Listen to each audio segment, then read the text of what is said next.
Welcome to G library channel. Farhan Shah और निम्रा सियाल की दास्तान को पढ़ते हैं जिसका है पार्ट 9। मगर वीडियो को लाइक और शेयर करना मत भूलिएगा। अरीबा और अशर की ढोलकी शुरू हो चुकी थी। हवेली में बहुत रश था, हर तरफ चहल पहल थी। पूरी हवेली को, बिलाल विला को और अशर के घर को सजाया गया था। सबके चेहरों पर वाज़ेह खुशी थी। अशर और अरीबा का पर्दा करवा दिया गया था। निम्रा इस वक्त अरीबा के साथ बैठी फंक्शंस के ड्रेसेस फाइनल करवा रही थी। हर जोड़े के साथ ज्वेलरी और जूतों को मिलाकर सेट बनाकर रख रही थी वो, क्योंकि शादी वाला घर था और चीज़ें आगे पीछे हो जाने का खतरा था। फरहान की दोनों पुप्पो बच्चे समेत और निम्रा के भी सारे मामू वगैरह आ चुके थे। इन सब के बच्चे अभी छोटे थे। निम्रा फारिग होकर अपने कमरे में आई तो सोबान, फरहान का छोटा भाई, कमरे में दाखिल हुआ। भाभी, भाई कहाँ है? सोबान ने निम्रा से पूछा। पता नहीं, बाहर देख लो, निम्रा ने जवाब दिया। निम्रा के घर वाले भी 2 दिन से आए हुए थे। निम्रा को सबके साथ घुलता मिलता देखकर रोज़िया बेगम को तसल्ली हुई थी। आमना बेगम ने उस पर कोई रोक टोक ना की थी और निम्रा भी ऐसा कोई काम ना करती जिनसे उनको शिकायत होती। फरहान के साथ दुश्मनी अपनी जगह, लेकिन वो बाकी सबसे प्यार से पेश आती। जब वह उसको इज्जत दे रहे थे तो उसे क्या पड़ी थी खामखा बिगाड़ने की। हाँ ठीक है, नहीं फ़िलहाल सिर्फ नज़र रखना कुछ दिन और, जब तक मैं नहीं आता। उसने हुक्म दिया था, मुझे शिकायत का मौका ना मिले। ऐमन गांव आ चुकी थी। वो सबसे मिली थी। सालार से भी वो मिल चुकी थी। शादी पर सब कज़न्स इकट्ठे हुए थे। वो सबके साथ आकर बैठी ही थी कि माज, जो कि उसके बड़े मामू का बेटा था और हायर स्टडीज़ के लिए गुज़िश्ता 4 साल से ऑस्ट्रेलिया में था, इधर आ गया। वो ऐमन का हम उम्र था। उनकी अच्छी गपशप रहती थी। कैसी हैं डॉक्टर ऐमन? उसने उसे मुखातिब किया था। मैं अल्हम्दुलिल्लाह, तुम सुनाओ? पक्के ऑस्ट्रेलिया के ही हो गए हो? और नहीं, अब सोच रहा हूँ पाकिस्तान का हो जाऊँ। माज ने शरारत से बोला था। हाँ हाँ हाँ, अच्छी सोच है, ऐमन ने जवाब दिया, जबकि कुछ फासले पर खड़े सालार को उनकी ये बेतकल्लुफ़ी हरगिज़ ना भाई थी।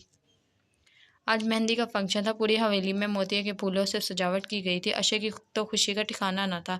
बत्तीसी अंदर कर ले। अब्दू बुरहान ने लगातार दांतों की नुमाइश पर उसको टोका था। क्यों, तू जल रहा है? अशर ने जवाब दिया था। नहीं, तेरे दांतों पर कीड़ा लगा है, बुरहान ने जवाब दिया था। ना कर, मैं खुद कोलगेट हर्बल से साफ करके आया हूँ, अशर ने सदमे से कहा था, जबकि उसकी बात सुनकर बुरहान हंस दिया। इतने में फरहान उन तक आया था। किधर होता है तू? और ये फ़ोन पर किससे लगा हुआ होता है? जहाँ तक मुझे याद है भाभी घर पर ही होती हैं, कोई दूसरी तो नहीं पकड़ ली बॉस? अशर ने राजदाराना अंदाज अपनाते हुए पूछा। यार एक तो संभले, पहले फरहान ने चिढ़ कर कहा था। लगता है निम्रा ने तेरे दिमाग का दही कर रखा है, अशर ने शरारत से पूछा। अच्छा खासा, फरहान ने बेचारी शक्ल बनाई। हाँ हाँ हाँ, इलाज है तेरा। देखा मैं कहता था फरहान शाह, ना जुल्म कर मुझ मासूम पर, जीने दे मुझे, पर तू ना माना। अब देख, वो तुझे नहीं जीने देगी। मेरा शराब है तुझे, अशर ने भरपूर ड्रामाई अंदाज में कहा था। क्या चाहता है, मेहंदी करवाऊँ तेरी या ऐसे ही वापस भेज दूँ? फरहान ने उसकी अदाकारी देख कर कहा था। तू मुझे धमकी दे रहा है? तेरी तो? अशर एकदम एक्शन में आया था। क्या? फरहान ने आईब्रो उचका कर पूछा था। दाढ़ी प्यारी है, अशर ने दांतों को निकालते हुए उसका चेहरा छूना चाहा, मगर फरहान पीछे हो गया, जबकि बुरहान का कहका बुलंद हुआ था। इतने में उनकी नज़र सामने उठी, जहाँ से अरीबा इंटर हो रही थी, पीले, सुर्ख और ऑरेंज रंग के अंगरखा फ्रॉक में, फूलों के गजरे पहने, हल्के से मेकअप में और लड़कियों से घिरी हुई थी। और नाजुक सी महकती कली की तरह लगी थी। अरीबा की एक तरफ निम्रा थी, पीला लहंगा, ऊपर पर्पल चोली पहने, गले में दुपट्टा डाले, बाल सारे रोल कर रखे थे, जबकि चेहरे पर नेचुरल पिंक लिपस्टिक और आंखों में काजल लगाए वो बहुत जाज़ब लग रही थी। फरहान शाह को उनको देखता पाकर बुरहान गिड़गिड़ाया था। ये दोनों तो गए काम से। अरीबा को लाकर अशर के साथ बिठाया गया। उसके बाद बाकायदा रस्म की गई। निम्रा और फरहान सबके सामने साथ साथ ही रहे थे। फरहान ने दोबारा उस पर तवज्जो ना दी थी।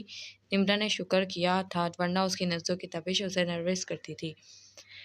हल्ला गुल्ला करते वक्त काफ़ी वक्त गुजर गया। रात के 1:30 सब रुखसत हुए। अरीबा को कमरे में छोड़कर वो अपने कमरे में आई तो फरहान कहीं ना था। शायद वो अभी आया ही ना था। उसे सख्त नींद आ रही थी। अलमारी खोली, जो कपड़ा हाथ लगा उठा लिया, चेंज करके वो सोफ़े की बजाय अनजाने में बेड पर लेट गई और नींद में गर्क होती चली गई। फरहान कुछ देर बाद कमरे में आया तो लाइट ऑफ थी। उसने दरवाज़ा लॉक किया और मुड़ा तो देखा वो बेड के दरमियान में आड़ी तिरछी लेटी हुई थी। बाल खुले हुए थे। निम्रा को बंधे बालों में सोने की आदत ना थी और वो ये बात देख चुका था। वो हमेशा बाल खोलकर और दुपट्टा उतार कर सोती थी। अभी भी हल्का सा कंबल ले रखा था। एक तो इन मोहतरमा का मूड, वो सोचता ही रह गया। चेंज करके आया और अपने साइड का लैंप ऑफ करके वो लेट गया। निम्रा एक दफ़ा होने की बजाय दरमियान में थी। फरहान ने आहिस्ता से उसका सर उठाकर अपने बाजू पर रख दिया। उसके ऐसा करने से वो पूरी तरह फरहान की तरफ मुड़ गई और एक हाथ उसके ऊपर रख दिया। उसके इस तरह चिपकने से फरहान ज़ेर लब मुस्कुरा दिया। उसे अपने हिसार में कैद किया, वो भी नींद की वादियों में उतरने लगा। रात का देर से सोने की वजह से वो फजर के वक्त उठ ही ना पाई। आँख खुली तो वो भी बाहर से आने वाली मुख्तलिफ आवाज़ों से, यानी बाहर गहमा गहमी शुरू हो चुकी थी। 2 मिनट में जब वो मुकम्मल जागी और उठने लगी तो खुद को किसी के मजबूत हिसार में महसूस किया। उसने चौंक कर उसने सर उठाया तो फरहान का चेहरा उस से बहुत करीब था। निम्रा का सर उसके कंधों पर था। फरहान की सांसें उसको अपने सर पर महसूस हुई थी। वो जागा नहीं था, वो एकटक उसे देखेगी, मगर इससे पहले कि वो अपना मुराकबा मजीद जारी रखती एकदम से उठना चाहा। उसने चेहरे पर करख्ती आ चुकी थी, मगर उसके गिर्द गिरफ्त मजबूत थी। उसने खुद को फंसा हुआ महसूस किया था। फरहान का हाथ उसकी कमर के गिर था, जिस कंधे पर उसका सर था। उसने मुंह नीचे करके उसके कंधे को एक दम जोर से दांतों में रख कर काटा था। वो जो नींद में था एकदम दर्द से बिलबिला उठा। कंधे पर तकलीफ का एहसास हुआ तो देखा निम्रा खूनखान नजरों से उसे घूर रही थी और साथ उसका हाथ हटाने की जतन कर रही थी। Are you mad? You have bitten me, उसने एकदम गुस्से से उसे कहा था। Leave me right now, Nimra ने हुक्म दिया। जबकि उसकी बात सुनकर उसे आज़ाद करने की बजाय फरहान ने उसकी कमर पकड़कर एकदम अपने ऊपर गिराया था। वो सीधा उसके सीने पर गिरी थी। लंबे खुले बाल चेहरे के दोनों अतराफ ढलक रहे थे जैसे पर्दे का काम कर रहे हों। ये क्या बदतमीजी! वो एकदम धारी थी।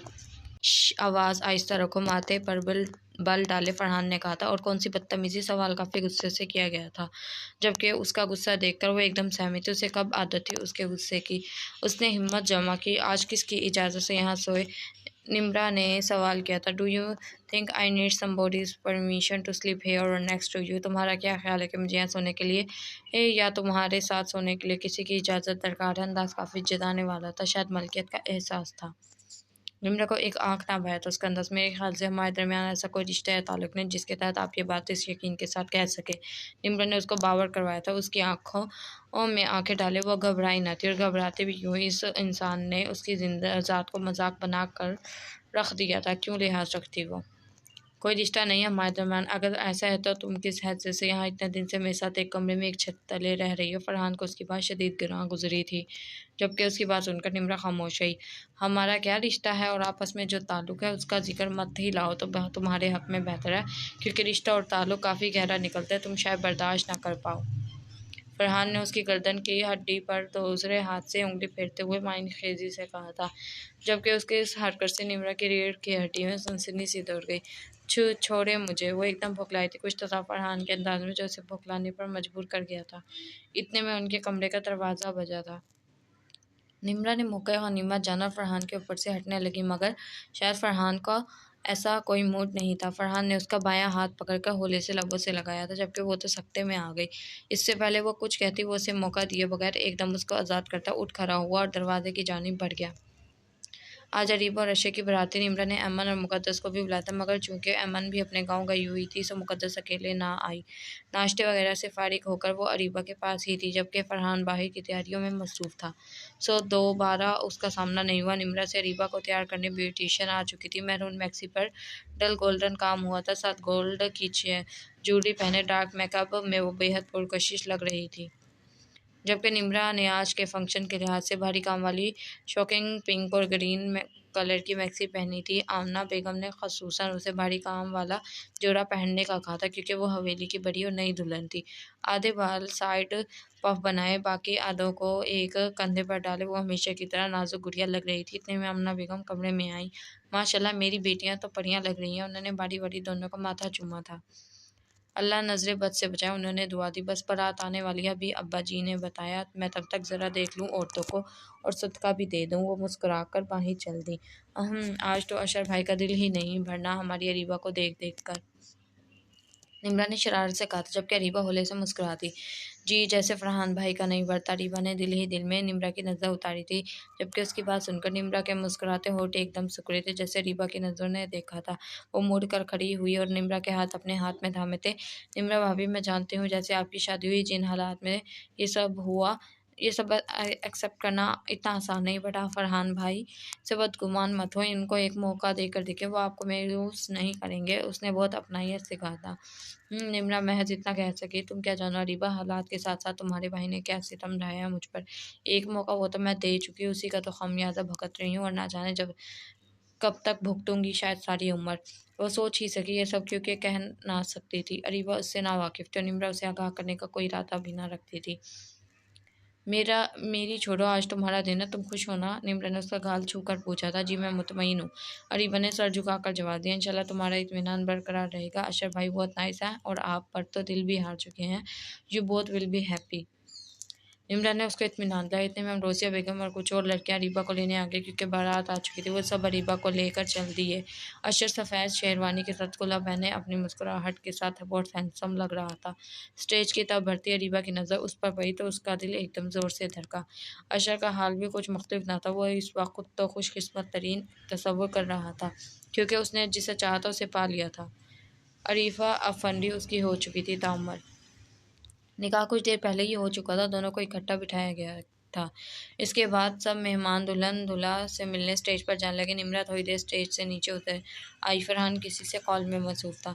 सियाह कुर्ता शलवार पहने, कंधे पर चादर डाले, अपनी तमाम तर वजाहत लिए वो सहर अंगेज लग रहा था। बड़ी खूबसूरत आंखें, खड़ी नाक। वो शायद जानता था वो मुकाबिल को मुतासिर करने का हुनर और हुस्न रखता है, तभी इतना खुदसर था।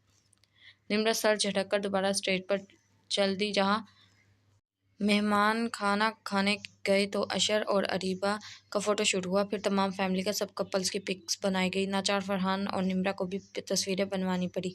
उसके बाद रुखसती का मरहला आया, जो अच्छे से अंजाम पजीर हुआ और अरीबा अशर के घर चली गई। बेटी की रुखसती के बाद आमना बेगम उदास हो गई थी, बल्कि घर में सबका यही हाल था। फरहान को अपनी इकलौती बहन से बहुत प्यार था, जबकि अब तो निम्रा को भी उसकी आदत हो गई थी। वही तो थी जिसके साथ उसका दिल बहला रहता। बेशक वो बहुत करीब थी अपने घर से, साथ वाले घर ही तो गई थी, मगर वो बेतहाशा रोई थी। निम्रा ने आमना बेगम को दिलासा दिया, वो उनका अच्छे से ख्याल रख रही थी।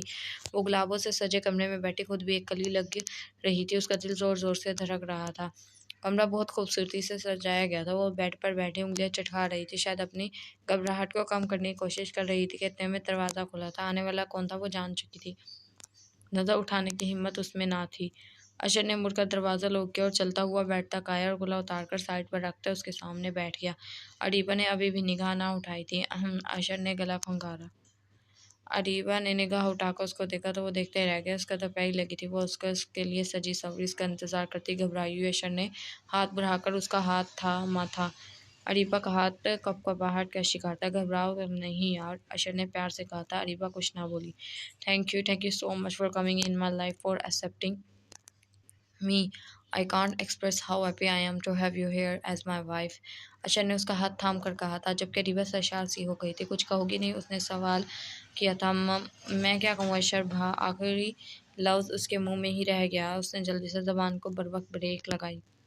हाय अल्लाह, क्यों पहली रात बेवा होना चाहती हूँ? मेरी गोल्डन नाइट को ब्लैक नाइट तो ना बनाओ यार, अशर ने सदमे से कहा था। जबकि इसकी बात सुनकर अरीबा एकदम बोली थी, ऐसी बातें तो ना करे, तो मीजाना भी ऐसी बातें ना करे ना, अशर ने शरारत से कहा था। अरीबा खसियानी हुई। सॉरी। हाँ हाँ हाँ, चलो शुक्र, तुम्हें अंदाज़ा तो हुआ।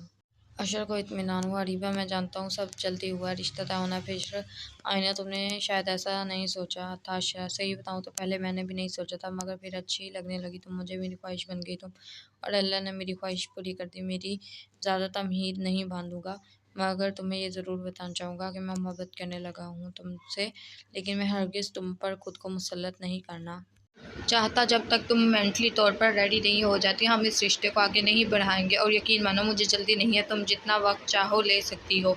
अशर ने उसको इत्मीनान दिलाया था। थैंक यू, वो मध्यम सी आवाज़ में बोली थी। अरीबा को आज कहीं से भी वो हमेशा वाला गैर संजीदा अशर ना लगा था, बल्कि आज तो वो काफ़ी बदला बदला सा था। अरीबा ने उसकी बात सुनकर दिल में खुदा का शुक्र अदा किया था, इतना अच्छा जीवन साथी मिलने पर। अशर ने एक बहुत प्यारा सा नेकलेस उसे मुंह दिखाई में दिया, और उसके बाद दोनों ने चेंज किया। अरीबा आकर बेड की दूसरी तरफ लेटी तो अशर ने उसका बाजू पकड़कर उसको अपने तरफ किया और उसके माथे पर लब रखे थे। उसकी हरकत पर अरीबा की सांसें उथल पुथल हुई थी, मगर कुछ देर में वो नॉर्मल हो गई और उसकी बाहों में वो पुरसुकून नींद सो चुकी थी। अगले दिन वलीमा खैरियत से अंजाम पजीर हुआ तो सब अपने रोज़मर्रा कामों में लग गए। 2 हफ्ते बाद निम्रा के पेपर थे। उसने दिन रात एक किया हुआ था। फरहान ने उसका ख्याल करते हुए उसे दोबारा तंग न किया था ताकि वो पुरसुकून होकर पढ़ सके। शाम की चाय के वक्त अरीबा और उसकी सास भी आ गई। निम्रा भी उनके साथ ही बैठ गई। इतने में गेट खुला और अशरफ, फरहान और बुरहान भी गाड़ियों से उतरे। वो सीधा उन्हीं के पास चले आए। हेलो ब्यूटीफुल लेडीज़, अशर ने चहक कर कहा था। अरीबा फरहान से मिलती। फरहान ने उसे साथ लगाया था। ठीक हो ना? फरहान ने पूछा था। जी भाई, अरीबा ने मुस्कुराकर जवाब दिया। हाँ बताओ अपने इस जल्लाद भाई को। यार मैं तो लंगूर लगता हूँ, इसको तुम ही यकीन करवा दो वरना मेरी खैर नहीं। नहीं तो बता तुझे क्या लगता है मैं खुदा नख्वास्ता पीटता हूँ अरीबा को? अशर की दुहाइयाँ सबके सामने अरूज पड़ती। निम्रा और आमना बेगम हंसती। तो ये तू इधर हाथ, जल्लाद बनकर दिखा ही दूँ आज। फरहान ने उसकी गर्दन पकड़ी थी। मत तंग करो मेरे बेटे को, आमना बेगम ने कहा था, जबकि अशर ने गहरी नज़र से सुर्ख सूट पहने अरीबा को देखा था। वह एकदम निगाह झुका गई। उसे अशर की नज़रें काफ़ी मायने खेज लगी थी। निम्रा फरहान के आने के बाद पढ़ाई का कहकर उठ आई। अरीबा ने यह बात महसूस की थी मगर खामोश ही। फिर मगरिब से पहले वो वापस चली गई।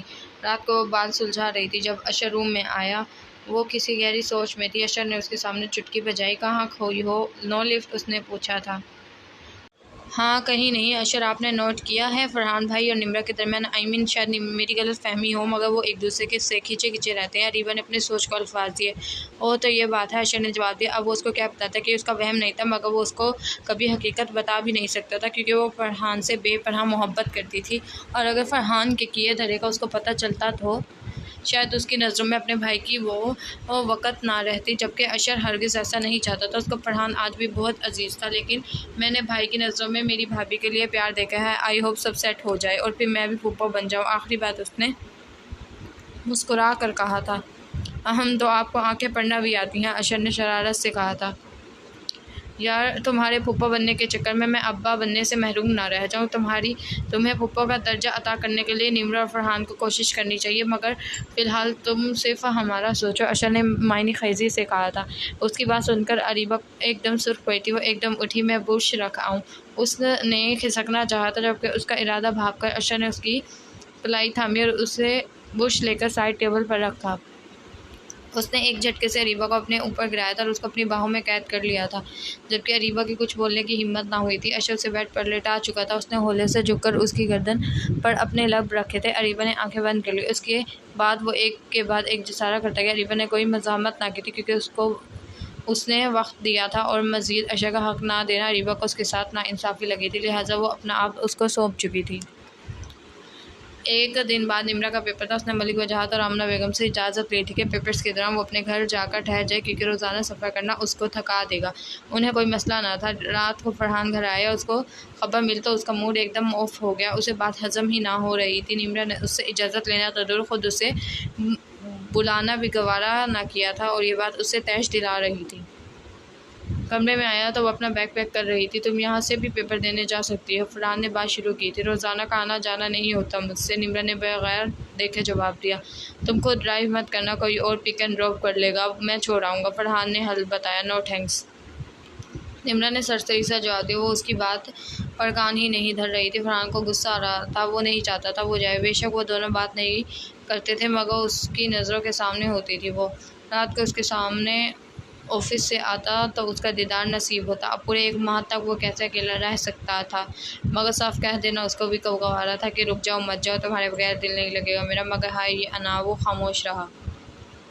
बज़ाहिर निम्रा का अंदाज़ सरसरी था मगर अंदर से उसकी पूरी तवज्जो थी फरहान की तरफ। वो कुछ समझ रही थी उसकी बात को। साफ बोल दे ना कि रुक जाओ, पर नहीं मिस्टर ईगोटिस्ट, उनकी तो शान में कमी आ जाएगी। अगर एक ना कह देते तो क्या हो जाता, रुक जाती मैं, मगर जब आपको अपनी अना अजीज़ है तो मैं क्यों खुद रुकूँ। अब तो जाऊँगी मैं, निम्रा ने भी ज़िद से सोचा। अगली सुबह फरहान ने उसको ड्रॉप किया था। वो अपनी गाड़ी पर ना गई थी क्योंकि लंबा सफ़र वो अकेले ना करती थी। अमरोज़िया बेगम ने दोनों का खूब इस्तकबाल किया था। फरहान को अकलौता दामाद होने का फुल प्रोटोकॉल मिला था। दिन का खाना उन सब के साथ खाकर वो वापसी के लिए उठ खड़ा हुआ। अमरोज़िया बेगम ने चाहा था वो ठहर जाए मगर वो लौट आया क्योंकि उससे दुश्मन जहाँ को कोई फ़िक्र ना थी। उसने अलविदाई निगाह उस पर डाली मगर वो तब तक मुड़ चुकी थी। घर आकर वो कमरे में आया तो पूरा कमरा खाली था उसका, क्योंकि वो ना थी। उनकी शादी को 1 माह से ऊपर हो रहा था। वो उसका आदी हो चुका था। रात उसकी बहुत मुश्किल से कटी। सुबह तक वो एक फ़ैसले पर पहुंच चुका था। निम्रा पहला पेपर देकर घर आई तो कुछ देर आराम की घर से लेट गई। अभी मुश्किल 10 मिनट ही हुए थे कि उसे लाउंज से फरहान की आवाज़ आई। उसने अपना वहम समझा, मगर जब मुसलसल बातों की आवाज़ आई तो वो उठ गई और बाहर आई तो सामने सोफे पर वो आराम से टांग पर टांग रखकर बैठा काशान और अमरोज़िया बेगम से गप्पे हाँक रहा था। ये इस वक्त इधर उसके जहन में कई सवाल उभरे। निम्रा, अच्छा हुआ तुम उठ गई बेटा, मैं वेट कर रही थी। बेटा अपना बैग ले आओ, फरहान तुम्हें लेने आया। अमरोज़िया बेगम ने उसको इत्तला दी। लेने अभी मामा, पर कल ही तो आई हूँ मैं। निम्रा ने सवाल किया था। आई नो बेटा, लेकिन इससे तुम्हारी ज़रूरत है। अमरोज़िया बेगम ने नरमी लहजे में कहा था। I am extremely sorry aunty, अगर मेरी तबीयत ख़राब ना होती तो कभी फोर्स ना करता। फरहान ने मुस्किन शक्ल बनाकर कहा था। अरे नहीं नहीं बेटा, अब तो वही उसका घर है, आप हमें शर्मिंदा कर रही हो। निम्रा बेटा जाओ, रेडी हो जाओ, उन्होंने निम्रा को कहा था, जबकि निम्रा ने सदमे से फरहान को देखा था, जिसकी आंखों में भरपूर शरारत नाच रही थी। उसका दिल क्या वो उसे कच्चा जब आ जाए, यानी ये सब ड्रामा था उसको वापस ले जाने का। पैर पटकती हुई वो वहाँ से चलती। अमरोज़िया बेगम ने फरहान को उसके कमरे में भेज दिया। वो बिड़बड़ाते हुए अपनी किताबें बैग में ठूंस रही थी। मुंह से कहते हुए तो मौत आती है ना जनाब को, कि कहीं शान में कमी ना आ जाए। हर पर दिमाग इतना तेज़, उफ, मैं भी देखती हूँ कैसे सुकून से रहते हैं। वो आग बगोला हो चुकी थी। फरहान कब कमरे में आया उसको पता न चला। वो पहली बार उसके रूम को देख रहा था। कमरा उनके कमरे की निस्बत छोटा था, मगर बहुत प्यारा लगा था उसको। सिंगल बेड, साथ सोफ़ा और काउच, लाइट और डार्क ब्राउन थीम के कारपेट और पर्दे। उसने निम्रा के कमरे को देखकर उसके टेस्ट को दिल ही दिल में सराहा था। चले, वो आराम से उसके करीब आकर पीछे से कान पर झुक कर बोला। निम्रा एकदम उछली थी। अरे अरे आराम से, मुझे पता होता तुम इतनी एक्साइटेड हो जाओगी तो मैं रात को ही आ जाता तुम्हें लेने। इतना मिस किया तुमने मुझे, उसने निम्रा की नाक दबा कर कहा था, जबकि निम्रा ने उसका हाथ झटका था। मिस तो आप करने वाले हैं अपने आराम और सुकून को, निम्रा ने मुस्कुरा कर जताया था। Okay let's see. अब इतना कहकर फरहान ने उसका बैग उठाया और सबसे मिलकर वो वापस घर के लिए निकल आए। सारे रास्ते उसका मुंह फूला रहा था। वो रह रहकर फरहान पर खार रख कर रही थी। वो मज़े से ड्राइव करता उसके साथ साथ इंजॉय कर रहा था। वो घर पहुँचे तो 3 बज चुके थे। आमना बेगम ने निम्रा को देखा तो पहले तो वो हैरान हुई, मगर उससे ज़्यादा खुश हुई। अरे बेटा, तुम तो रहने वाली थी ना, उन्होंने उसे साथ सोफ़े पर बिठाते कहा, जबकि फरहान सामने वाले सोफ़े पर बैठ चुका था। मुलाजिम उनके लिए पानी लाया था। आपके बेटे से कहाँ हज़म होती है मेरी खुशी, निम्रा ने फरहान को घूरते हुए सोचा था।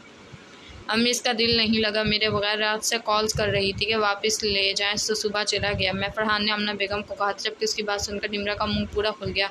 हाँ, ये तो अच्छी बात है, हमारा भी अपनी बेटी के बगैर दिल नहीं लग रहा था, अब्बा जान भी मिस कर रहे थे। उन्होंने प्यार से निम्रा का गाल थपथपाया। तुम लोग बैठो, मैं खाने को कुछ लाती हूँ। आमना बेगम उठकर किचन में चल दी। मैं आपका सर फाड़ दूँगी, निम्रा ने शदीद गुस्से से फरहान को वार्न किया था। लाऊं वट्टा, फरहान ने दांत निकाल कर कहा था। क्या वट्टा, वो क्या होता है, निम्रा ने हैरत से पूछा। वट्टा मीन्स पत्थर, स्टोन, फरहान ने बताया। मुझे आपके मुंह ही नहीं लगना। वो निम्रा पैर पर तख्ती निकलने लगी। पहले कब लगाने देती हो मुंह यार, फरहान ने शरारत से उसके होठों को फोकस करके कहा था। शट अप, वह गुस्से से फनकारती हुई सीढ़ियाँ फलांगकर कमरे की तरफ गई और धार से दरवाज़ा बंद कर लिया। एमा ने महसूस किया था सलार उससे कुछ रूठा था, जबकि मास से अच्छी खासी कंपनी दे रहा था। उसको समझ न आया सलार का रवैया, फिर वहम समझकर उसने ख्याल झटक दिया, मगर ये उसका वहम ना था। इस बात का अंदाज़ा उसे रात मेहंदी के फंक्शन में हुआ। सब मिलकर हल्ला गुल्ला कर रहे थे जब वो अपना मोबाइल चार्ज करने के लिए अंदर लगाने लगी। अभी वो मुड़ी ही थी कि सामने सलार आ गया। आप, एमन ने पीछे देखा, मुबादा कोई आ ना जाए। क्यों, तुम किसी और का इंतज़ार कर रही थी? न जाने क्या था उसके अंदाज में और सवाल में कि एमन एक पल को ठटकी थी। क्या मतलब, उसने आंखों में उलझन लिए पूछा था। सलार आगे बढ़ा था। उसने झटके से एमन की कलाई दबोची। दूर रहो उस माँ से, दोबारा ना देखूँ मैं तुम्हें उसके साथ। सलार ने तनबिया की और उसकी कलाई आज़ाद करते ये जा वो, जबकि उसकी बात सुनकर एमन अपनी जगह जम गई। ये क्या कह रहा था वो? क्या वो उससे बदगुमां हो रहा था, शक कर रहा था उस पर, जबकि माज उसके भाइयों जैसा था और वो भी एमन को बहन की नज़र से देखता था। इस बात से बखूबी वाकिफ़ था कि वो सलार की मंगेतर है। उसको अपना दिल डूबता हुआ महसूस हुआ। निम्रा जब से आई थी उसने फरहान की नींद तबाह करके रख दी थी। वो अच्छी तरह जानती थी कि उसने सुबह ऑफिस जाना होता है। उसके बावजूद 3-4 बजे तक ना खुद सोती ना उसको सुकून करने देती। पूरी रात वो कमरे की तमाम लाइट्स ऑन रखती थी। किताबों से जब उकता जाती तो लैपटॉप खोलकर कोई ना कोई मूवी या ड्रामा देख लेती और हेडफोन भी यूज़ न करती, बल्कि ऊंची आवाज़ में लगाकर बैठ जाती। बकौल इसके वो अपना माइंड फ्रेश कर रही होती थी, जो कि दोबारा पढ़ने के लिए बहुत ज़रूरी था। फरहान सही मानों में पछताया तो उसको लाकर उसने सुकून गारत कर दिया था। उसका इतने दिनों से उसकी नींद पूरी ना हुई थी। बात 12-1 बजे तक की होती तो उसका मसला ना था, पर यह मोहतरमा फ़जर तक सुकून ना करती, बल्कि फ़जर पढ़कर 10-11 बजे तक फरहान के जाने के बाद सो ही रहती जब पेपर ना होता। मगर अब वो कह भी ना सकता था। आजकल वैसे भी घर में सब उसका ख्याल ज़्यादा कर रहे थे। पेपर्स की वजह से आमना बेगम तो रोज़ाना से बाकायदगी से दूध देती थी। मरता क्या ना करता, उसे सब्र का करवा घूंट भी भरना पड़ा। आज उसका आखिरी पेपर था। पेपर देकर वो काफ़ी रिलैक्स थी। घर आकर वो आराम से खाना खाकर सो गई। शाम को उठी तो फरहान और बुरहान भी आ चुके थे। अशर और अरीबा आजकल घूमने फिरने गए हुए थे नॉर्दर्न एरियाज़ के बाद उन्होंने सीधा तुर्की जाना था, जो कि अरीबा की ख्वाहिश थी। उनका बिज़नेस अब इंटरनेशनल लेवल पर कामयाब हो रहा था, लिहाजा उसी सिलसिले में लंदन में अहम मीटिंग थी। बुरहान का जाना हुआ था, मगर उसने फरहान को जाने का कह दिया। आज तो हमारी बेटी काफ़ी फ्रेश लग रही है, मलिक वजाहत ने निम्रा को मुखातिब किया था, जो अभी भी नींद पूरी करके असर की नमाज़ पढ़कर आई थी। जी नाना जान, आज तो मैं सुकून से सोऊंगी, निम्रा ने उनको बताया था। हाँ, मेरा सुकून और नींद पर बात करके खुद सुकून से सोइए, फरहान ने चिढ़ के सोचा था। अब कितने दिनों में फारिग हो जाएंगी, उन्होंने सवाल किया। अब बस नेक्स्ट वीक में वाइवाज़ हैं, उसके बाद जब तक रिज़ल्ट नहीं आएगा फ्री होंगी, निम्रा ने उनको बताया। सही फरहान बच्चे, तुम्हारी रवानगी कब है? उन्होंने पूछा था। निम्रा ने शुक्र किया था। वो कुछ दिन के लिए चला जाएगा। वो अकेले आराम से मज़े करेगी, बेड पर फैल कर सोएगी, ड्रामे देखेगी, मूवीज़ और अमन से लंबी वीडियोस कॉल्स करके गप्पे मारेगी। अगले से अगले जुम्मे की मुतवक्का है टिकट्स फाइनल हों तो, फरहान ने बताया। यानी नेक्स्ट वीक के बाद? उन्होंने पुरसोच अंदाज में सवाल किया था। जी, फरहान ने फरमा बर्दाश्त से जवाब दिया। इतने में आमना बेगम नौकर के साथ चाय और देगर लवाजमात ले आई। तो ये एक काम करो, निम्रा का भी टिकट करवा लो, वैसे भी फारिग तो हो जाएगी। अच्छा है, तुम लोगों की आउटिंग हो जाएगी। स्टे लंबा कर देना 2-3 हफ्तों का, उन्होंने फरहान से कहा था। और निम्रा जो सोच रही थी कि एक अदर चक्कर वो इस्लामाबाद का भी लगाएगी और मुकद्दस और अहमद के साथ खूब शॉपिंग भी करेगी। उसका शेख चिल्ली के अंडों का टोकरा धर्म से ज़मीन बोस हुआ था। ये क्या हो गया? उसके ख्याली पुलाव बनाते जहन को ब्रेक लगी। हाँ, मैं भी सोच रही थी, तुम लोग कहीं गए भी नहीं शादी के बाद, अच्छा है घूम आओ। आमना बेगम ने भी इत्तफाक किया। नहीं नाना जान, इसकी ज़रूरत नहीं, मैं ठीक हूँ इधर, वैसे भी मैं इनका बिज़नेस वर्क होगा।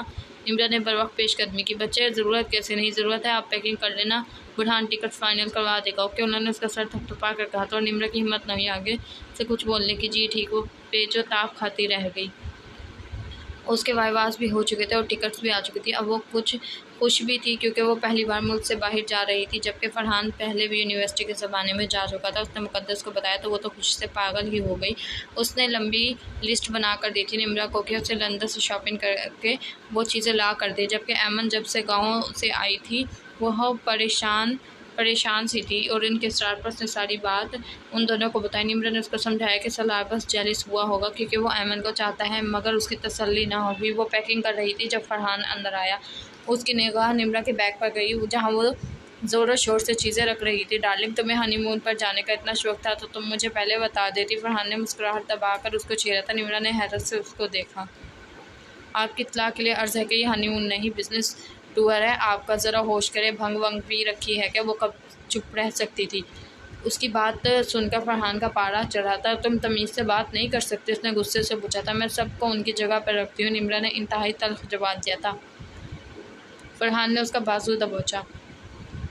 अच्छा, और क्या है? मेरी जगह कहना क्या चाहती हो? उसने तैश से पूछा था। वही जो आप सुन नहीं पाएंगे, निम्रा ने बाजू छुड़वाना चाहा था। बात ख़त्म करके जाओगी? फरहान ने जैसे हुक्म दिया था। तो सुने, वही जगह होगी आना आपकी मेरी नज़रों में जो एक झूठे, फरेबी और धोखेबाज की होते हैं किसी भी इंसान की नज़र में, निम्रा ने जताकर कहा था। वो जान चुका था, उसका इशारा माजी की जानिब था।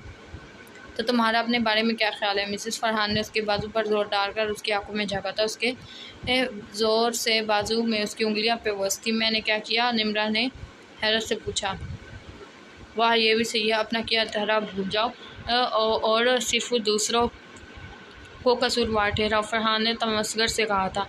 मैंने जो भी किया या कहा था उसकी माफ़ी भी मांगी थी। माइंड इट मलिक फरहान शाह, निम्रा ने उसे जताया था, क्योंकि मैं उन लोगों में से हूँ जो गलती का इदराक हो जाने पर सॉरी कर लेती हूँ, ना कि उसको अना का मसला बना लेती कि माफ़ी मांगने से उनकी शान घट जाए। निम्रा ने उसको बावर करवाया था। खुद किसी इंसान के जज्बात से खेलकर उसको अपनी मर्ज़ी से बुलाकर भरी महफिल में रुसवा करना, ये भी तो तुम्हारे ही तरह के लोग करते हैं ना निम्रा सियाल। फरहान ने जैसे उसका मजाक उड़ाया था। उसका इशारा मैसेज की तरफ था जो तालिया ने निम्रा बनकर किया था, जबकि उसकी बात निम्रा के सर से गुजरी थी। उसकी आंखों में उलझन उभरी थी। वो क्या बात कर रहा था, उसको सम्मान नहीं, क्या मतलब इस बात का? निम्रा ने सवाल किया था। मतलब तुम खूब जानती हो, इस बहस को अब रहने दो, घड़े मुर्दे मत उखाड़ो। फरहान ने उसका बाजू छोड़ा था। उसे अपनी बेइज्जती याद आई थी। वो दरवाज़ा खोलकर तेज़ी से चला गया। निम्रा उधर बेड पर बैठ गई। यानी कोई शर्मिंदगी है ही नहीं। क्या बात है मिस्टर फरहान शाह, आप क्यों झुकने लगे एक अदना सी लड़की के आगे? आपको कौन सा लड़कियों की कमी है? मेरा ही दिमाग ख़राब है जो उम्मीद कर ली एक बार फिर। क्यों मेरे दिल में उम्मीद जागी कि शायद आप शर्मिंदा हो, एहसास हो। हाँ, एहसास ही तो नहीं है, लेकिन मेरी भी इज़्ज़त नफ्स है और मैं किसी को खुद को तकलीफ़ पहुँचाने की इजाज़त नहीं दूँगी। उसने नम आंखें रगड़ी थी। मैं क्यों रो हूँ? मेरी तो परवाह किसी ने ना की, ना मेरे घर वालों ने, ना आपने, ना किसी और ने। फिर मैं क्यों परवाह करूँ? वो सबसे बदगुमान हुई थी। आज उनकी फ़्लाइट थी। दोनों के दरमियान दोबारा कोई बहस ना हुई थी। वो सबसे मिलकर अब एयरपोर्ट पहुँचे थे। मलिक वजाहत ने ख़ुसूसन फरहान को निम्रा का ख्याल रखने की नसीहत की थी। वो पहली बार तो प्लेन में नहीं बैठी थी, मगर दूसरे मुल्क का सफ़र पहली बार कर रही थी। निम्रा ने टेक ओवर किया तो उसका दिल बाहर आने लगा। उसने ज़ोर से सीट का हैंडल को थामा। दिल चाहता साथ बैठे फरहान का बाजू थाम ले, मगर उसकी अना आड़े आ रही थी। अगर वो अनापरस्त था तो वो कब कम थी। फरहान ने उसे ज़ोर से आंखें नीचे देखा तो वो उसका दर्द समझ गया। उसने नमी से उसके हाथ पर अपना हाथ रख दिया जैसे तसल्ली दी हो, मगर निम्रा को तो जैसे करंट ही लग गया। उसने आसपास की परवाह किए बगैर अपना हाथ फ़ौरन उसके हाथ के नीचे से झटके से निकाल लिया और मुंह मोड़ लिया। फरहान ने गुस्से से उसे देखा। लड़की उसका ज़ब्त आजमाती थी। खैर उसने माहौल का ख्याल करते हुए कुछ न कहा। सारे सफ़र में ज़्यादातर वो सोती रही। फरहान ने उसका चेहरा देखा था। हल्की सी पिंक लिपस्टिक लगाए, फ़िरोज़ी रंग के शिफॉन के दुपट्टे में, नाक में नन्हा सा नग पहने सोती हुई वो खूबसूरत लग रही थी। फरहान की नज़र सामने उठी तो दूसरी तरफ उनसे एक सीट आगे एक यंग सा 25-26 साल का लड़का बैठा था जो निम्रा को बखौर देख रहा था, मगर वो तो सोती रही थी। फरहान ने ज़ब्त से मुठ्ठियाँ बंद की थी। उसने हाथ बढ़ाकर निम्रा का चेहरा थामकर आहिस्ता से अपने कंधे पर रखा और उसके कंधों पर हाथ रखकर उसको अपनी गिरफ्त में ले लिया था। उस लड़की को एक लम्हे में फरहान की खूनखान नज़रों और उस हरकत से अंदाज़ा हो गया उनका माबीन रिश्ता क्या था। उसने फ़ौरन निगाह फिर ली। कुछ भी इतना था। फरहान उसको पूरी पीठ ही डालता। जब प्लेन के लैंड होने की अनाउंसमेंट हुई तो उसकी आँख खुली। वो फरहान की गिरफ्त में थी। उसने के जागने से फरहान ने उसे आज़ाद कर दिया। फिर लैंडिंग के बाद बाहर आए तो निम्रा को शदीद भूख का एहसास हुआ। उसने पूरे रास्ते कुछ ना खाया था। फरहान का एक पुराना दोस्त तैमूर उनको लेने आया था। उसी से कहकर फरहान ने होटल रूम की बजाय एक फ़्लैट बुक करवाया था। फरहान उससे बगलगिर हुआ। फिर वो निम्रा से मिला और उनको फ़्लैट ड्रॉप किया। पूरे रास्ते वो लंदन की खूबसूरत सड़कें देख रही, जबकि फरहान गपशप में मसरूफ़ रहा। खाने का इंतज़ाम तैमूर उनके लिए फ़्लैट में कर आया था। उन्हें ड्रॉप करके वो वापस चल दिया। निम्रा ने फ़्लैट का जायज़ा लिया। ये एक नहायत लग्जरी और फर्निश्ड फ़्लैट था जो 2 कमरों, अटैच बाथ, एक ओपन किचन और छोटी सी लाउंज पर मबनी था। मेन डोर के बाद छोटी सी गैलरी थी। निम्रा को ये जगह काफ़ी पसंद आई थी। फरहान ने रूम का दरवाज़ा खोलकर बैग रखे। तुम फ्रेश हो लो फिर खाना खाते हो, निम्रा से मुखातिब था। वो सर हिलाकर वाशरूम चल दी। फ्रेश होकर बाहर आई तो फरहान खाना निकाल चुका था। वो शायद दूसरे बाथरूम में फ़्रेश हो चुका था। निम्रा खाने पर टूट गई। सब चीज़ें उसकी पसंद की थी। पिज़्ज़ा, लज़ानिया और साथ कोल्ड ग्रिल चिकन। फरहान की आज शाम और फिर कल मीटिंग थी। उसके बाद वो फारिग था। खाने के बाद वो कुछ देर सोना चाहती थी। बर्तन रखकर रूम में आई और इससे पहले वो आता वो बेड पर लेट गई। फरहान कुछ मेल्स चेक करने लैपटॉप लेकर लाउंज में ही बैठ गया। जब फारिग होकर कमरे में आया तो वो स्लीपिंग ब्यूटी की तरह नींद में अगर थी। फरहान का अपने दिल के बहुत करीब लगी। उसने बेख्तियार आगे बढ़ा और उसके माथे पर झुका और अपने लब रख दिए। उसने कलाई पर मौजूद घड़ी में टाइम देखा तो अभी 2 घंटे बाकी थे मीटिंग का टाइम होने। वो आराम से उसके पहलू में लेट गया और यकटक उसका चेहरा देखने लगा।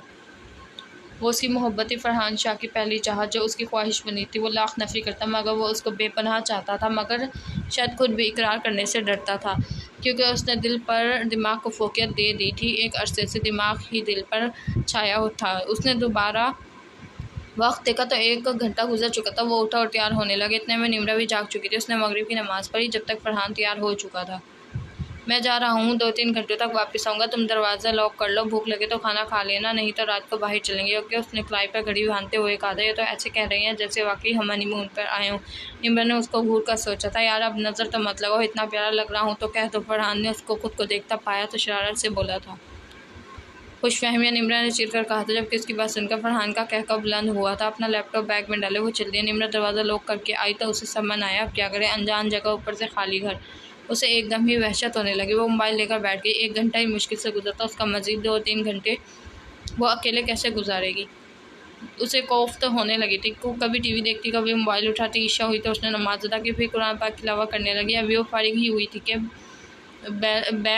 बेल बजी तो उसने शुक्र अदा किया। दरवाज़ा खोला तो फरहान था। लगता है मेरा वेट हो रहा था, उसने फ़ौरन दरवाज़ा खुलने पर कहा था। निम्रा कुछ न बोली। बाहर चलोगी? फरहान ने उसका मूड देख कर पूछा था। नहीं, मुझे नींद आ रही है, निम्रा ने जवाब दिया। ओके देन सो जा। फरहान रूम में आ गया। खाना खाया तुमने? उसने अगला जवाब दिया। नहीं, मेरा वो नहीं, शाम को जो खाया था काफ़ी है। वो उसकी तवक्को के बरक्स सादा से अंदाज में जवाब दे रही थी, क्योंकि ये सच था कि पिछले कुछ घंटों में निम्रा ने फरहान को वाकई मिस किया था। उसके लौट आने पर वो पुरसकून हो गई थी। मेरी भी मीटिंग है अर्ली मॉर्निंग, सो ही ढांचे। फरहान ने टी-शर्ट और ट्राउज़र लिया और चेंज करने चल दिया। निम्रा बेड पर लेट गई। वो दूसरे कमरे के बेड से दूसरा ब्लैंकेट ले आई थी। दूसरे कमरे में अकेले सोने की हिम्मत उसमें ना थी, लिहाजा वो उधर ही बेड के बिल्कुल एक तरफ होकर लेट गई। फरहान चेंज करके निकला तो उसे बेड पर लेटा देखकर वो समझ गया था। उसने अपनी मुस्कुराहट दबाई और लाइट ऑफ करके दूसरी तरफ आ गया। कमरे में अंधेरा छा गया। निम्रा ने अपनी तरफ वाली साइड टेबल पर पड़ा लैंप ऑन कर दिया। फरहान ने हाथ बढ़ाकर उसको अपनी जानिब खींचा था। वो जो उसके लिए तैयार न थी, फ़ौरन उसकी जानिब खींचती गई थी। ये क्या कर रही हैं? छोड़े मुझे, वो एकदम भुखलाई थी। तुम कुछ करने ही कहाँ देती हो? फरहान ने उसके बाल कान के पीछे अड़ाते हुए कहा था। दूर हो, आपको एक बात समझ क्यों नहीं आती?